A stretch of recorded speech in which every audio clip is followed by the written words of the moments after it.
you are doing the right procedure, then be confident about your answer. ठीक है?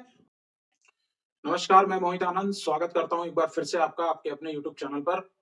और आज की इस वीडियो में जो मैंने लास्ट वीडियो 9th क्लास के ऊपर एक प्रैक्टिस पेपर पे बनाई थी, उसी की क्वेश्चन की सीरीज को मैं आगे बढ़ा रहा हूं। आज कुछ क्वेश्चंस ऑब्जेक्टिव भी हैं और कुछ सब्जेक्टिव भी हैं। ठीक, तो बिना किसी देरी के आज के इस वीडियो को मैं अपने शुरू करता हूं। और जो सबसे पहला क्वेश्चन आज की मेरी वीडियो का है वो है हमारे सरफेस एरिया एंड वॉल्यूम के क्वेश्चन। क्वेश्चन कहता है कि radius of the cone is 4 centimetre and the height is 15 centimetre. एक कोन है, कोन जिसको शंकु बोलते हैं, उसकी रेडियस 4 और हाइट 15 सेंटीमीटर दी गई है।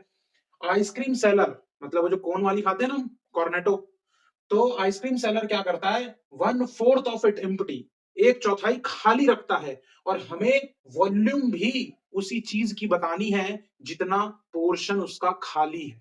तो सबसे पहले मैं आपको बताना चाहूंगा कि अगर इस क्वेश्चन को करना है तो मेरी अप्रोच क्या होगी। मैं निकालूं, मेरे को क्या निकालना है, volume of the empty part. तो वो क्या होना चाहिए, 1/4 इंटू वॉल्यूम ऑफ कोन होना चाहिए। बिल्कुल सही बात है। और वॉल्यूम ऑफ कोन क्या होता है बताइए, 1/3 पाई आर स्क्वायर एच। हाँ बोलते हैं। अब जब मैं इसमें वैल्यू पुट करूंगा 1/4 इंटू 1/3, मैं पाई को एज इट इज ही रखता हूं। रेडियस कितनी थी मेरी, 4 का स्क्वायर, और हाइट कितनी थी, 15। देखो ये फॉर्मूला याद होना इस चैप्टर में बहुत जरूरी है।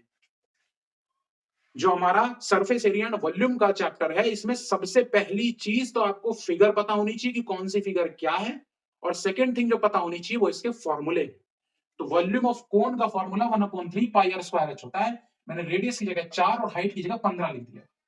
तो भाई ये कितना हो जाएगा, 1/12 गुने 4 का स्क्वायर 16 गुने 15, 3 चौक 12, 3 पचे 15, 4 चौक 16, और इंटू में और क्या है पाई। तो ये हो जाएगा 5 चौक 20 पाई सेंटीमीटर क्यूब। ये वो वॉल्यूम है जो क्या है, कोन का एम्प्टी है।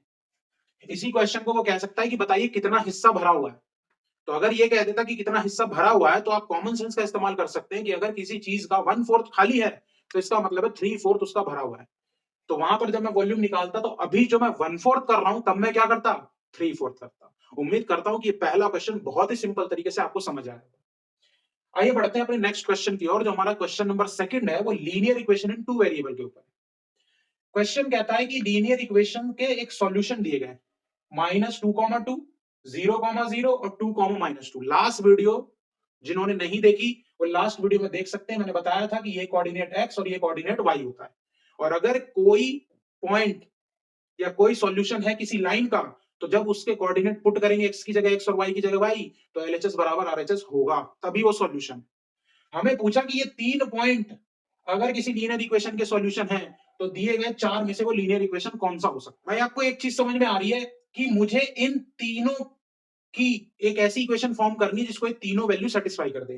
पहली वाली में कहता है y माइनस एक्स बराबर 0, तो y माइनस एक्स बराबर 0, तो y क्या है 2, समझो बात को। और x क्या है -2, तो माइनस माइनस प्लस 2 और 2 4 हो जाएगा। तो पहला वाला तो होगा नहीं।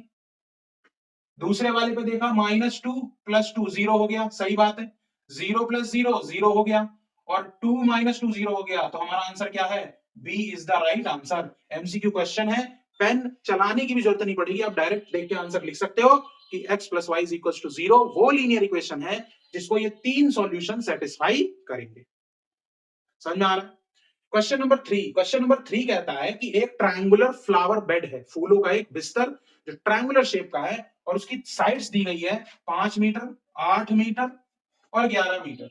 और हमसे क्या पूछ दिया, एरिया। तो जाहिर सी बात है कि अगर एरिया पूछ दिया तो हीरोन्स फार्मूला का क्वेश्चन है, और जब हीरोन्स फार्मूला का क्वेश्चन है तो शर्माने की कोई बात ही नहीं है। आंसर आपको पता है, एस बराबर कितना होगा, 5 + 8 + 11/2। तो ये मेरे बच्चों कितना हो जाएगा, 11 और 8 19 और 5 24/2। तो 12 मीटर तो आपका हाफ पेरीमीटर हो गया।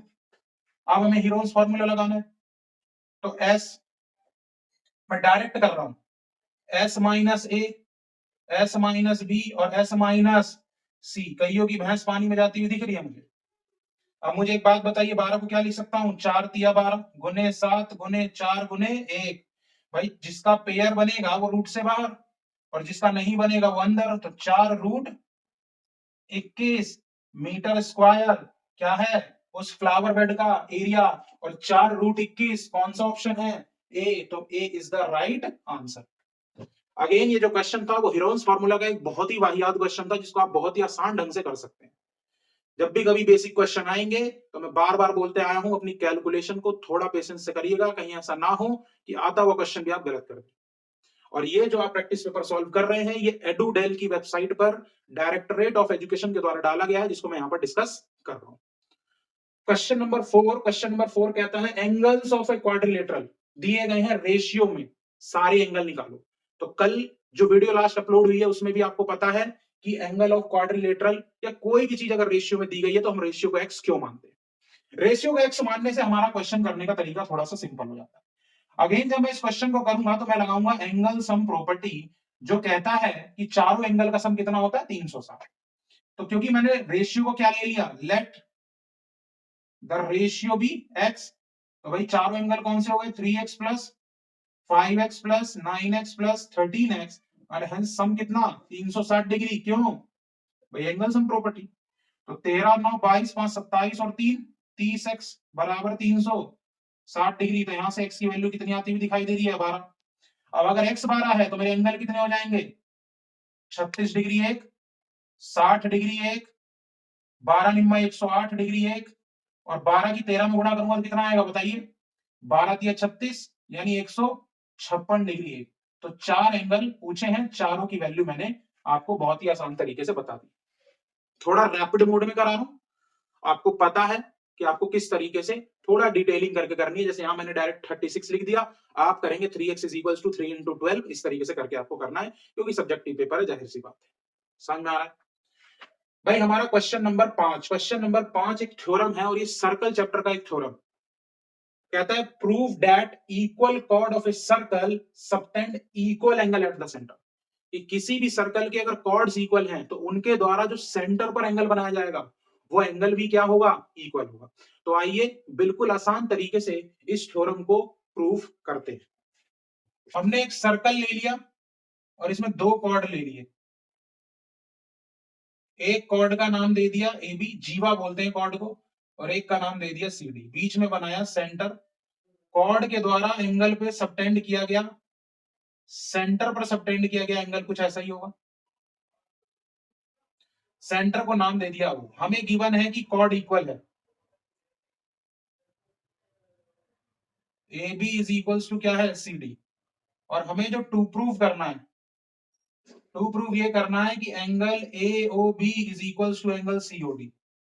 तो कितना आसान है प्रूव करना। मैंने सबसे पहले वही दो ट्रायंगल ले लिए ओ ए बी और ले लिया ट्रायंगल ओ सी डी। भाई मुझे एक बात बताओ, क्या मेरा ओ ए ओ सी के बराबर हो सकता है, क्या मेरा ओ बी ओ डी के बराबर हो सकता है। क्यों हो सकता है, तो क्योंकि ये चारों की चारों क्या है, रेडियाई है। सेंटर से खींची गई सरकमफेरेंस पर कोई भी लाइन सर्कल की रेडियस कहलाती है। दो चीजें तो ऐसे ही मिल गई, और तीसरी चीजें जो उसने गिवन दी थी A B is equals to C D, ये तो मेरा गिवन था। और तीन बातें जैसे ही मिल जाती हैं हम अपने दोनों ट्राइंगल को क्या कह सकते हैं, कॉन्ग्रेंट। दो ट्राइंगल हमारे क्या हो गए, कॉन्ग्रेंट। और कौन सी congruency, side side side congruency लगी। अब जब दो ट्राइंगल कॉन्ग्रेंट हो जाते हैं तो इनके कॉरस्पॉन्डिंग पार्ट्स इक्वल हो जाते हैं। तो एंगल ए ओ बी किसके इक्वल हो गए मेरे बच्चों, एंगल सीओ डी के। रीजन क्या देते हैं, बाय सीपी सीटी।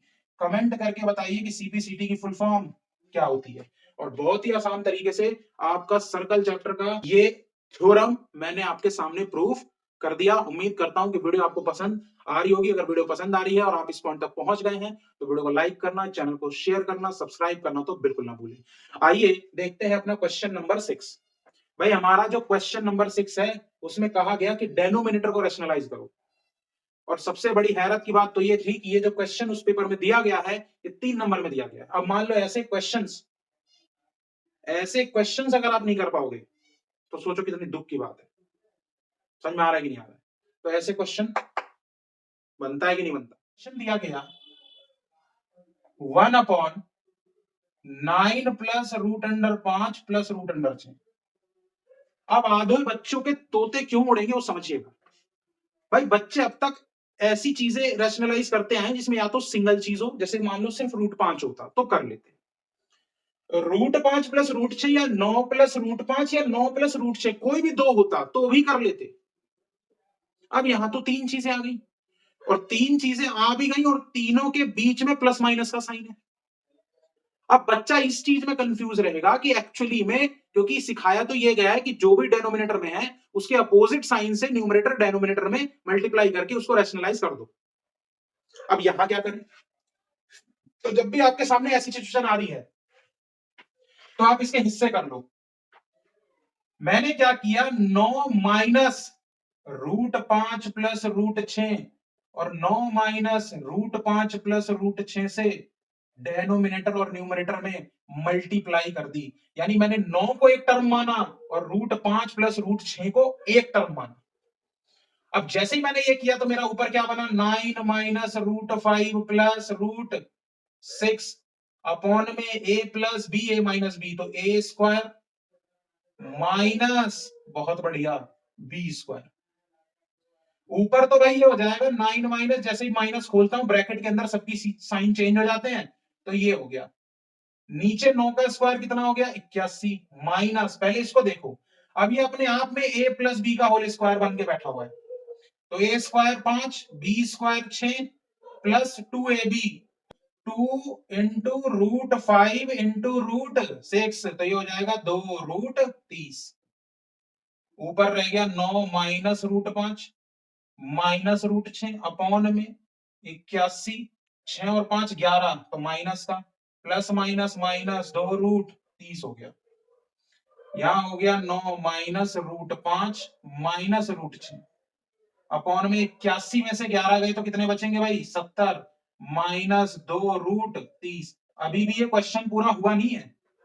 अब जब आपको समझ में आ रहा हो कि एक्चुअली में ये क्वेश्चन 3 नंबर का कैसे दे दिया भाई, अब मान लीजिए जब मैं गुणा करता हूं तो मैं कह सकता हूं 70 प्लस 2 रूट 30 की ऊपर नीचे गुणा कर दो। करोगे कि नहीं करोगे?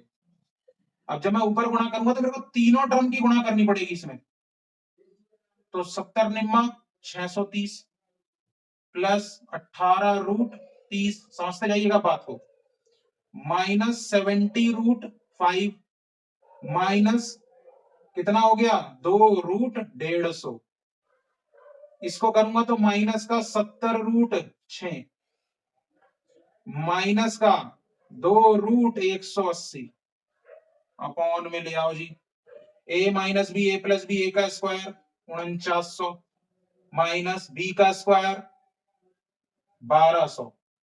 अब देखो क्या चीज है इसमें लिपटती हुई नजर आ रही है, कुछ ना कुछ तो आएगी। समझ में आ रहा है मैं क्या बोलना चाह रहा हूं? जैसे मान लो 150 है, तो 150 को मैं क्या लिख सकता हूं, 2 से 75, 5 से 15, 5 से 3 और 3 से 1, तो क्या मैं 150 को लिख सकता हूं 5 रूट 6? बोलो, इस वाले 150 की बात कर रहा हूं मैं, तो भैया 630 तो ऐसे ही लिख दिया, 18 रूट 30 भी ऐसे ही लिख दिया। समझना बात को, क्योंकि 30 को तो मैं कुछ नहीं लिख सकता ना, माइनस 70 रूट 5 भी ऐसे ही लिख दिया, लेकिन इसको मैं लिखूंगा 2 पंजे 10 रूट 6 माइनस 70 रूट 6। अब 180 को क्या लिख दूं, देखो, 2 से काटा 90, 2 से 45, 3 से 15, 3 से 5 और 5 से 1, तो इसका पेयर बन गया, तो क्या मैं इसको 6 रूट 5 लिख दूं और 6 रूट 5 की गुणा इसमें करूंगा तो क्या ये 12 रूट 5 हो जाएगा? हाँ बोलना पड़ेगा, जवाब नहीं आ रहा कोई मेरे पास। और 4900 में से जब मैं 1200 घटाऊंगा तो मेरा कितना बचेगा, 3700। अब कुछ चीजें सिमिलर होती हुई दिखाई दे रही है, जैसे कि 630 प्लस 18 रूट 30, 70 रूट 5 में से 12 रूट 5 माइनस दोनों है तो माइनस का 82 रूट 5, और ये हो गया माइनस का 80 रूट 6 बटे में 37। यहां पर एक गलती हो गई है, ध्यान रखना, यहां पर 120 होगा, ठीक है, तो यहां पर 120 होगा तो ये हो जाएगा 4780, और यहां भी हो जाएगा 4780, क्योंकि हमारे पास था 2 रूट 30 का स्क्वायर, तो 2 का स्क्वायर तो 4 और रूट 30 का 30, तो 120 होना है, जिसको मैंने 1200 लिख दिया है, तो वो गलती हो गई है, वो ध्यान रखिएगा। तो मैं आपसे बात कर रहा था कि अब इसके आगे क्या होगा, इसके आगे ये सॉल्व नहीं होगा। देखो सॉल्व कर सकते हो, ऐसी बात नहीं है। अब आप करने का कोई फायदा नहीं, क्योंकि इसमें से आप 2 कॉमन निकाल सकते हो एट मैक्स, 2 से ज्यादा कुछ नहीं निकलने वाला कॉमन। तो चीजें यहीं पर अगर आप छोड़ दोगे तो कोई दिक्कत नहीं है, क्योंकि जब हम रैशनलाइज करने की प्रक्रिया में चल रहे थे, तो रैशनलाइजेशन की प्रक्रिया में हमें डेनोमिनेटर में से रूट को एलिमिनेट करना होता है। अब आप देख सकते हैं कि अगर ये क्वेश्चन 3 नंबर में दिया गया है तो कितना ही पेचीदा क्वेश्चन है। सबसे पहली चीज बच्चा फंस जाएगा, वो यहीं फंस जाएगा कि एक्चुअली में जो ये चीज दी गई है हम कैसे ले। तो इसमें आप कोई भी 2 टर्म ले सकते हो, मैंने n9 एक टर्म लिया और रूट 5 प्लस रूट 6 दूसरा टर्म लिया। दूसरी चीज ध्यान रखिएगा कि जब भी आप ऐसे क्वेश्चन करें, मान लो जब यहां से चीजें आएंगी ना, तो ऐसा फील होने लग जाता है, अंदर से गट फीलिंग आने लग जाती है, एक आवाज आने लग जाती है कि यार ऐसे क्वेश्चन का आंसर इतना भयानक। तो मैथ्स है तो आ सकता है, ठीक है। अपने ऊपर कॉन्फिडेंस रखना। If you are doing the right procedure then be confident about your answer, ठीक है। और उसको कट करके बिल्कुल मत आना, इतने पे भी लाके छोड़ दोगे तो नंबर पूरे के पूरे 3 मिल जाएंगे, इस बात की गारंटी है। तो उम्मीद करता हूं कि ये 6 क्वेश्चन जो मैं आपके सामने आज लेके हाजिर था, बहुत ही आसान तरीके से आपको समझ में आए होंगे। वीडियो देखने के लिए बहुत बहुत धन्यवाद। चैनल को सपोर्ट करिए, आपका सपोर्ट हमारे लिए बहुत ज्यादा जरूरी है। मिलूंगा अगले वीडियो में कुछ और मजेदार क्वेश्चन के साथ, तब तक के लिए धन्यवाद।